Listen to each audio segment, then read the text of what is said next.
Well, first of all, I just want to congratulate all these young professionals as an old hand for being so informed by the context, the methods, the frameworks for looking at these different interventions.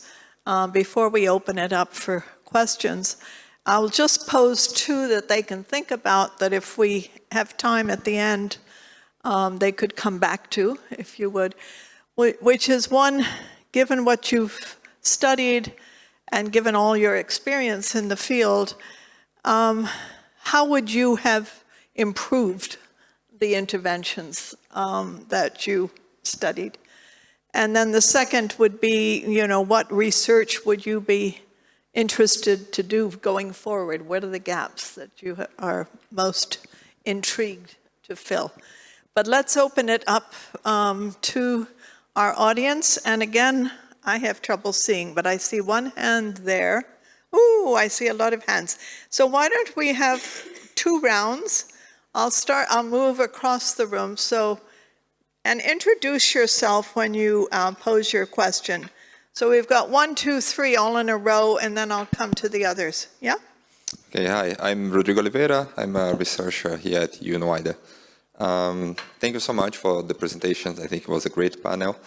I have one question for Amber, one for Martina, and one for Ha, very quick ones. Amber, just a clarification question.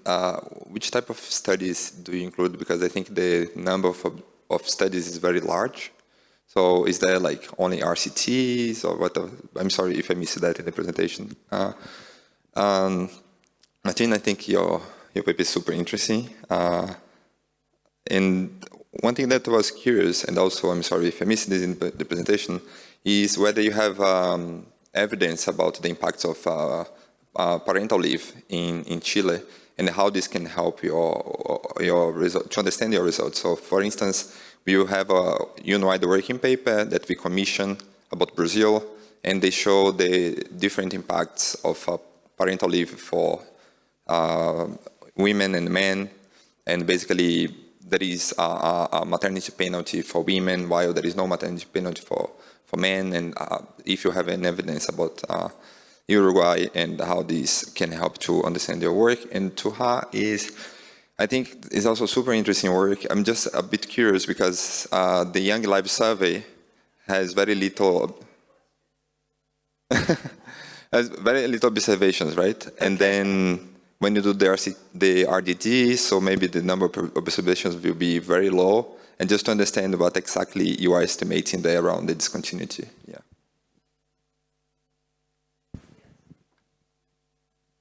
Hi, my name is Gabriel. I'm a final year PhD student at the London School of Economics. I have 2 questions for Amber. I wanted to ask whether you've had a chance to look at the difference between cash programs and cash plus. You mentioned before that you were considering both cash and cash plus. I'd be interested to hear whether we can sort of back out whether these plus components seem to change anything about the effects of these interventions.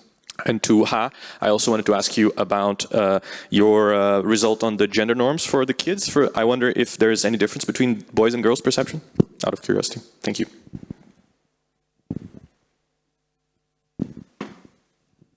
Great. What a fantastic session. Thanks, everyone. I'm Kalle Hirvonen from the International Food Policy Research Institute and UNU-WIDER here. Just one question to Amber. I recently did a meta-analysis, so I understand how much work goes into producing this, so well done.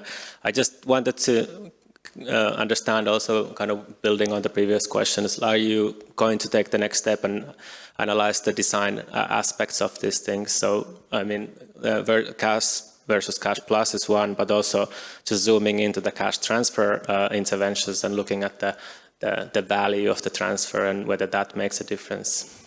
Thank you. Speak, just go along in a row, yeah? Okay, so first of all, thank you very much for staying until this moment with the question. I know that it has been a very intensive day yesterday and after lunch today. So first of all, I would like to answer your question is about the number of observation is relatively low. And so here I use the RDD design. So basically the effect that I claim here is local average treatment effect. And also I do the robustness check in my paper because in this main analysis, I use the children only from eligible district. But from the Young Life study, I do have the information about children not from eligible district. So when I combine, like I use a bigger sample, and the results still hold in the bigger sample. And for the question of Gabrielle, yes, I do check the heterogeneous result between boys and girls. Actually, for girls, I found very low, it's like very slow significant effect, only 10%. But girls, they have like, they are more, the level of agreement is higher than boys. So it seems to be more pronounced than girls, and based on the magnitude, it's really 3 times compared to the agreement of boys.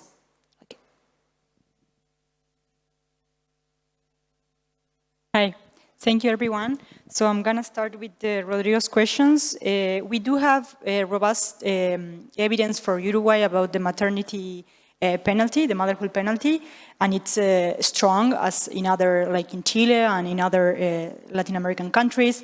There is a substantial negative effect on formal employment, formal labor wages for women, and that's true even for higher wages mother, and even when it's the mother, the one earning with the highest earning within the couple. So even when the mother is more proactive within the couple, she is the one leaving the labor market, and so there is kind of an efficiency discussion there.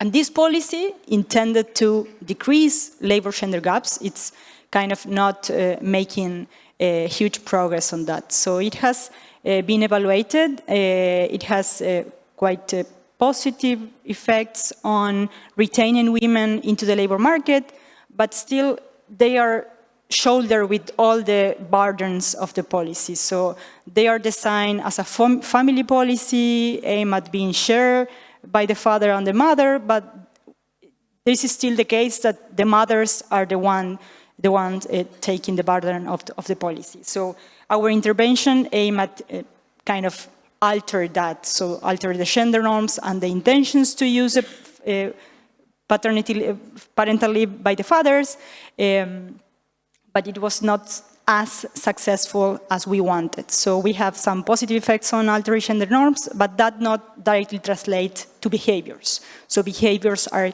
kind of more entrenched. And on the question of from Martha, how to improve, in this case, we didn't evaluate the policy, but I believe that a way forward is to kind of reserve some days so that they are mandatory use by the father, or kind of implement some bonus days. So if the father is engaged with the policy, so they are allowed, or they are entitled to more days of parental leave, as has been shown effective in other countries implementing such policies. Thanks. So first, the easy questions. So these were all RCTs, either individual or cluster randomized trials. So we're not including quasi-experimental studies here. And yeah, there are 115 papers, 93 studies in total. So on the design and sort of operational features, I really glossed over this. I should have mentioned a bit more, but we did try to test a large number of factors. So we looked at, contextual factors. Was this in fragility? Was it an urban setting?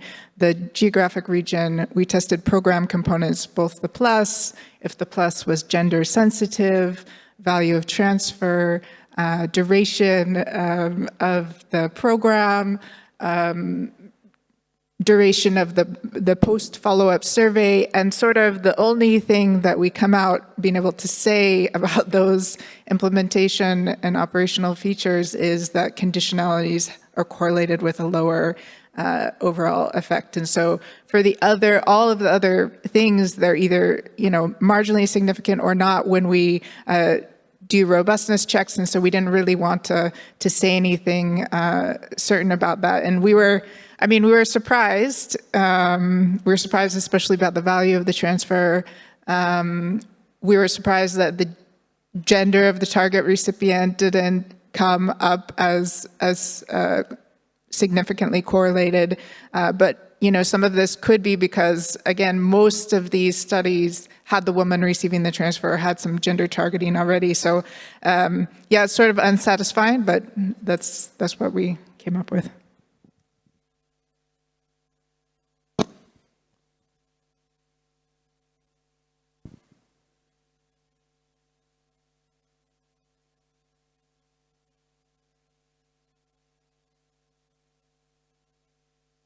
Is it working? Yeah. So you asked two questions. First of all, what would you have done differently in this program?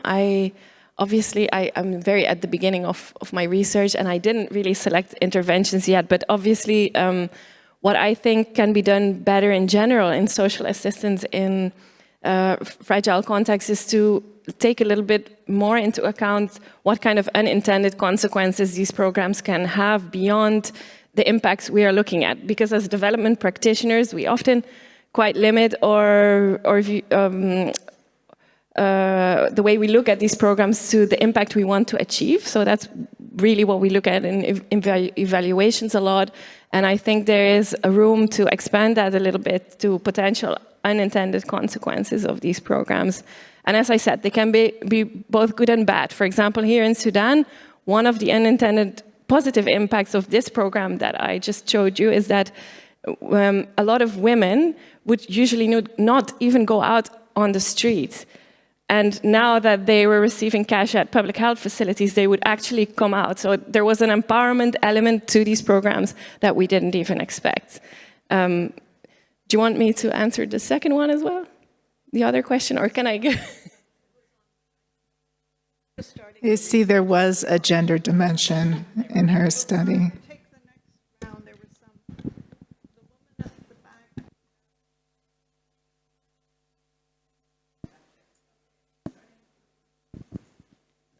Thank you. Couldn't help but notice all women presenters in the female gender session, which is quite nice, amazing work. And the question I have goes to Martina. So quite nice to see the findings on the parental leave.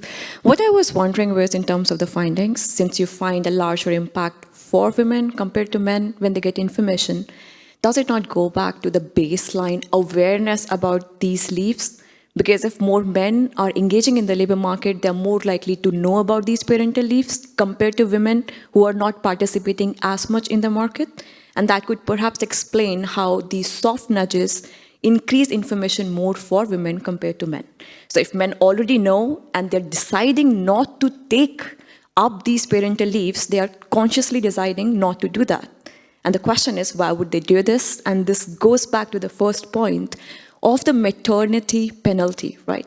Because the duration you stay out of the labor market, it's impacting your progression, your promotion chances. And given that situation, even when you are aware that these options are available, men might not want to discontinue their labor market participation. So even if firms don't have to pay for it, even if it comes from the public sector, they would not want to take that break. So these two questions for you, and if you have thought about these.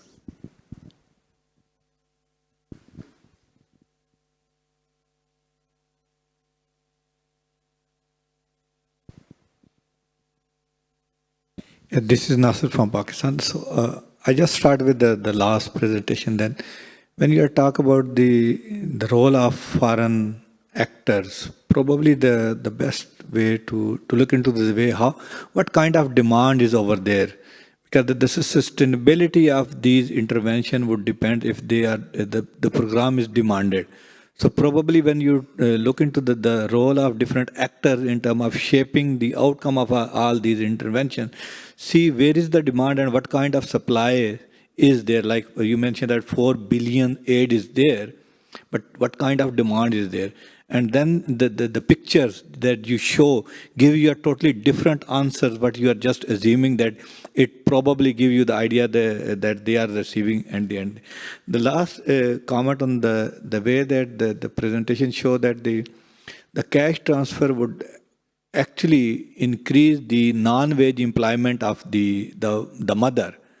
Probably if you can look into the evidence that Amber would also comment on that, that there is a trade-off when there is an intervention, probably they switch from non-wage to more of the wage employment. So maybe the results are contradictory, and you can further deepen your analysis why this cash transfer is promoting informality rather than the earlier studies, yesterday's study showing some kind of formality due to various kind of intervention. Thank you.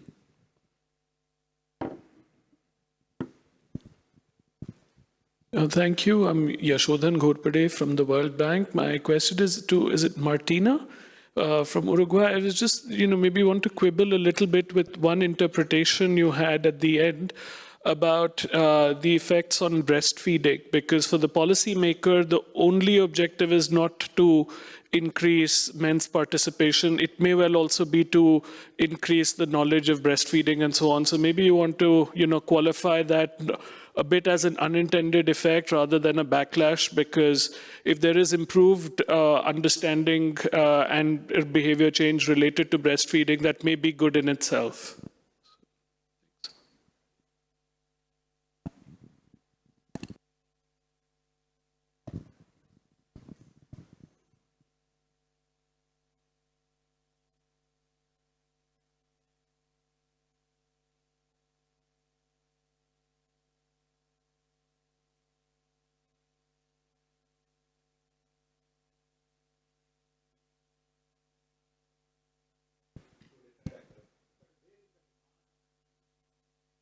If there is a demand, then probably your picture would give a different meanings. But you are trying to show that someone sitting here, and you try to project that there is a UN representative, there is a police, there is a beneficiary, and there is a bank. Everything involved by the program. There is no local buying in that program. It means there is no demand at the local level. Then how you can ensure the legitimacy of such kind of intervention? And what about the sustainability of this kind of intervention? But I have experience in different settings when there is no demand, even injecting any kind of intervention would have a very short-term implication. But whenever the program ended, everything would gone. So if there is a demand, then probably you have a different implication. That's what I just have a feedback on your proposal if you really wanted to explore these areas. Okay, that's a point well taken. I think my research is a little bit building on your idea as well. Huh? So I think we can talk a little bit after. I think we're on the same page. So yeah. So thank you for your comment. It's a super interesting discussion on whether fathers, they don't know about the policy or they are explicitly opting out of the policy. What happened in our case is that they actually do not know about the policy. From previous surveys, we learned that around 40% of fathers that are not opting for a parental leave, they didn't know that they could even apply for the policy. So lack of information is one of the barriers we aim at tackling with this information, like low-cost, low-intention intervention. And we kind of find positive results on that domain, in the sense that having received the message with the information, increase in 8 percentage points men knowledge that they can be beneficiaries of the policies. And this is huge, of large magnitude, based on the low percentage of fathers that know about the policy. On the other hand, the negative part of the story is that this increase in information is not translating into actual behaviors, and maybe we need to wait a little bit more and kind of investigate like a second round of effects, like after altering, because we are measuring all outcomes in the same survey. So maybe after they know and they are aware of the policy, maybe, I don't know, some months, years later, they can actually change or alter their behaviors. And about the breastfeeding comment, sorry if I presented this incorrectly, but we do not find a decrease in breastfeeding. What we do find is an increase in the level of agreement that the mothers are the ones that had to be responsible of the care of the newborns during the first month. And we argue this could be driven by mentioning breastfeeding in the message. Of course, we mention breastfeeding in the message because it's a public policy in Uruguay to encourage breastfeeding during the first month of the newborns because of health and so on. But we argue that by mentioning that simple word in the planning message, we that kind of backfire in gender norms, perception on gender roles. So we kind of poses the discussion on testing the messages so that you can actually have the intended effects you initially had. Thank you. I think our time is nearly up. I just want to say 2-3 things at the end, just because I'm the old woman on the presenter and have been around for a while. And one, and this is to the audience, not just to the presenters, one is that to really increase the social welfare of poor households and women in those households, there's no silver bullet. You've got to do a mix. And so looking at the plus and the plus, I think, and who gets that and who doesn't, and the effect is really important. You know, a livelihood intervention as well as a sort of social assistance intervention, for instance. The other is there's a sequence. So in my work over too many years, increased agency and achievement of women economically has the impact on changing gender roles, not just simply a messaging. So there's a sequencing in the interventions that's really important, because changing gender norms is much harder than giving a microfinance loan or a cash transfer and having impact, really changing gender norms. And so women's increased achievement in the economic domain, if you will, and empowerment in other ways. And I also know from too many years of experience that women need organized voice, or men too from poor households, not just individual voice, to really bring about change.